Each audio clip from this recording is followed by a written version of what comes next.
Bonjour les petits loups. Eh oui, papa est bien de retour pour vous raconter la suite des palpitantes aventures de Victor et de Suzy, c'est ça. Alors, où en étions-nous? Je crois qu'il y avait une grande discussion entre Victor et papa.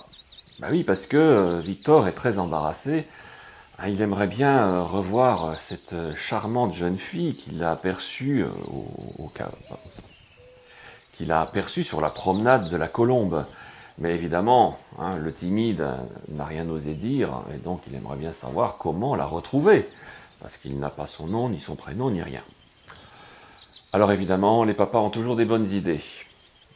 Alors écoute, mon grand, il faut un petit peu regarder quels sont les éléments dont on dispose pour pouvoir retrouver cette jeune fille, d'accord? Est-ce que tu connais un petit peu ses habitudes? Oh ben non, dit Victor, je ne sais pas, quand je l'ai aperçue sur la promenade de la Colombe, elle promenait son chien, et puis après, bon, ben, je devais rattraper le cerf-volant, entre-temps elle est partie, elle a disparu, je sais même pas par où elle est partie. Ah, ben ça c'est intéressant, donc si elle promène son chien, à mon avis, elle doit le promener souvent. Hein, je suppose qu'elle ne le fait pas qu'une fois par semaine. En principe, on promène son chien tous les jours. Est-ce que ce serait pas idiot peut-être de retourner au même endroit à peu près à la même heure?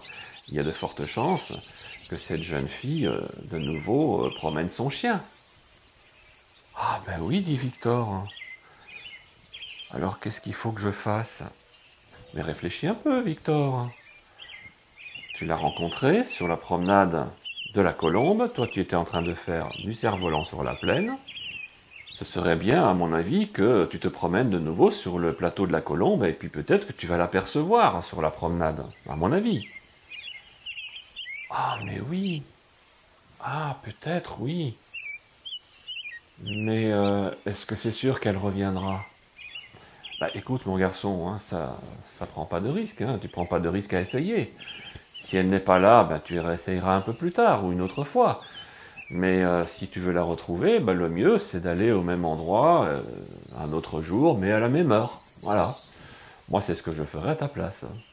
Et puis là, ben, tu auras peut-être des chances de la recroiser. Ah oui, oui, c'est ça la bonne idée.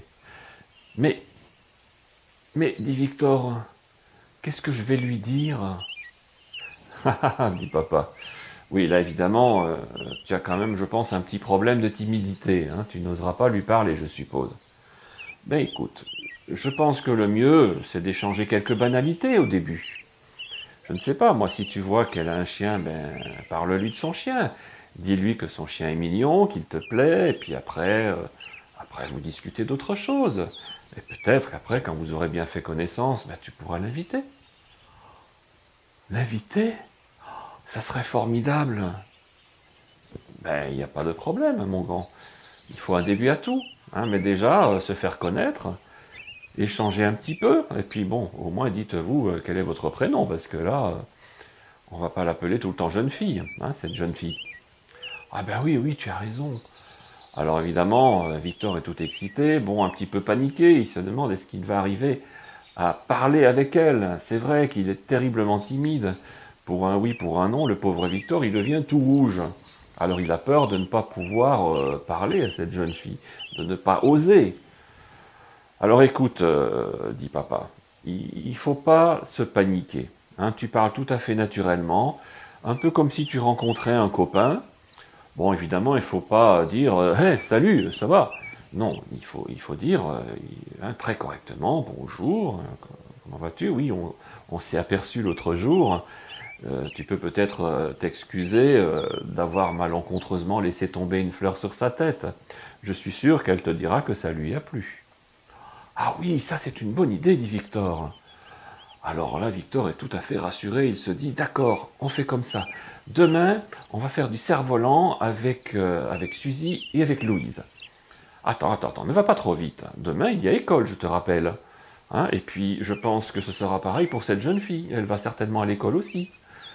Ah oui, mince. Allez-y un peu plus tard, hein, c'est pas grave. Et puis, moi je vais te dire un petit truc, mon grand. Tu n'es pas obligé d'y aller avec Suzy et encore moins avec Louise. Après tout, c'est ton histoire.